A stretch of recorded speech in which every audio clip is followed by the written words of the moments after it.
Yeah, this movie is primed for somebody that's having a really rough time in their 40s.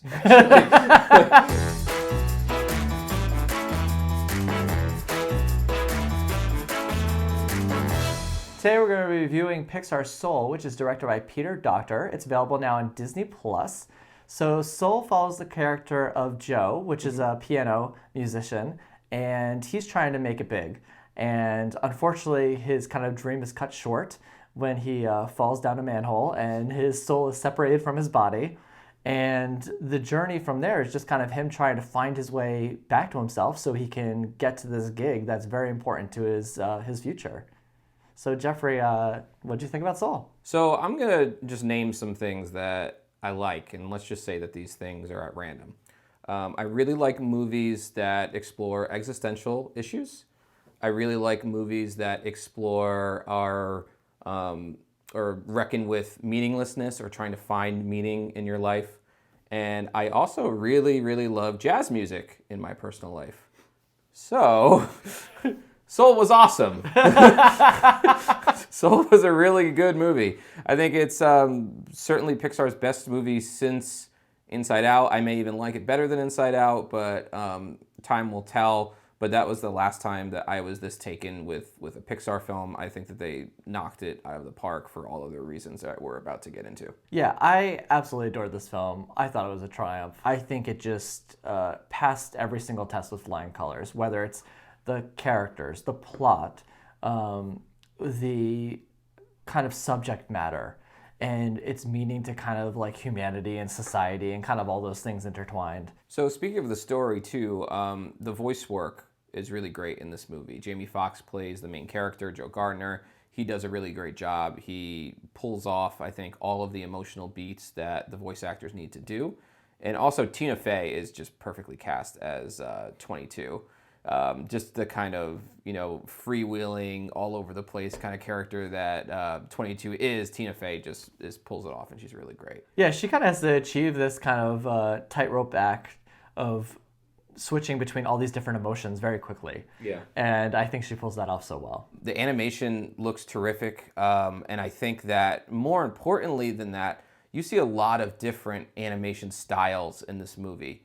Depending on where they are, there are these characters called the Jerrys that have this kind of older style animation that is really cool. You see the more conventional photorealistic animation when they're in the real world, when they're in the Great Before with all of these souls that are waiting to become people. That has a different type of animation.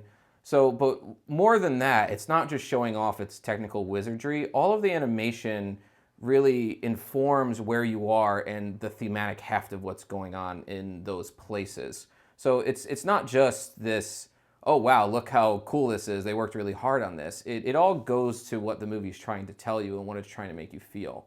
And I think you could speak a little bit to this because you're kind of the music guy. But that kind of came across in the soundtracks as well, is that there's two distinct and different soundtracks between these worlds. Sure. So a lot of the movie's original score is made by Trent Reznor and Atticus Ross. They're famous for being in Nine Inch Nails, and they make really heavy industrial music, but they also make some ambient electronic music too. They also scored Mank from earlier this year, and they won their first Oscar for The Social Network. But you see them kind of take their style and kind of Pixarify it, where it's a little more emotional, but I think still a little subdued for a Disney film. But when they're in the Great Beyond or they're anywhere but Earth, the soundtrack is this more kind of drony electronic music that Trent Reznor and Atticus Ross are making. And then all of the jazz compositions when he's playing, and I think there's some that's overlaid too, but whenever he's playing jazz, that's composed by John Baptiste. And he also composes the song at the end of the movie too. So you're right, there's very different soundtracks for where we are, to the point where there's actually 2 different vinyls for this movie. If you wanted to buy the soundtrack, you have to buy the original score by Trent Reznor and Atticus Ross, and then you have to buy the jazz compositions on a different vinyl. Something we will definitely be doing. I already pre-ordered it. Oh, you did? Yeah, I did. All right. Well, I think I'm going a little back to the animation styles. Is I think one of the things that Pixar does so well, and I absolutely adored about this film, is that they're able to take these concepts and kind of metaphorical things and visualize them into characters.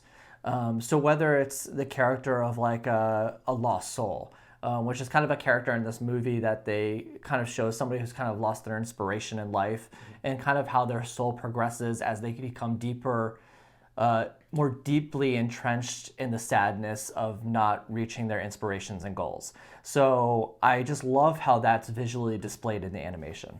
Yeah, agreed. And I think that similarly, the script is quite funny. There's a lot of these little.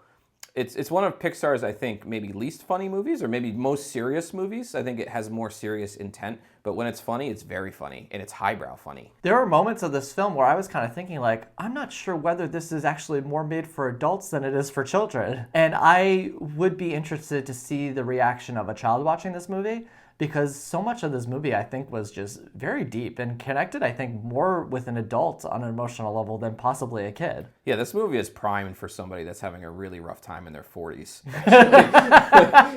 Yeah, for sure. But again, to go to all of these things that we love about Pixar so much is that they're always serving the story and they're always serving the themes. Everything that happens in this movie is based upon the motivation of the character. And they really do such a great job of building that motivation to a point where you really become invested in these characters, especially Joe. And the soul he comes across in The Great Beyond, called 22. I just love their friendship and how that kind of blossoms and builds throughout the film. And I felt like none of that is being forced or pushed on us. It's kind of something that just so naturally occurs and happens. Yeah, and towards the end of this film, in the last half hour or so, when it gets pretty into philosophy, or it gets pretty into what it's trying to tell you thematically, it's not a simple explanation. It's not a movie that just says, your purpose in life is your passion and see you later. It knows that it's so much more complicated than that. And it even doesn't really have this monologue that spells it all out and tells you this is what the movie's about. You kind of know, and it does a very good job representing it to you visually instead of explaining it to you. But it's still the philosophy and the more kind of metaphysical and existential questions are worthy of discussion at the end of this film. The same way that they were for, I'm thinking of Ending Things earlier this year, which has a lot of the same concerns, but is going about them in a different way. Yeah, like you were saying, I feel like this movie didn't have to tell me anything, but it was showing me something. And it got to the point where this movie did such a great job of doing that, that I would see something spinning in the air, just an object spinning in the air, and I would feel so emotional just by seeing that. Or Joe would play his piano, and I would just feel something. And I mean, that's craftsmanship right there. That's something you can't manufacture. Are you ready to go to our grades? Yeah, I'm ready to go to our grades. I give this movie an A. This was one of my favorite movies of the year, probably my favorite movie of the year, actually. I enjoyed it so much. I think this movie had everything. It had story, character, the animation was fantastic. One thing we didn't really touch on too much is that this is a very emotional film. I was definitely crying by the end. The ending is just absolutely fantastic. Yeah, I give it an A as well. I think it's definitely in the top, pantheon of Pixar films.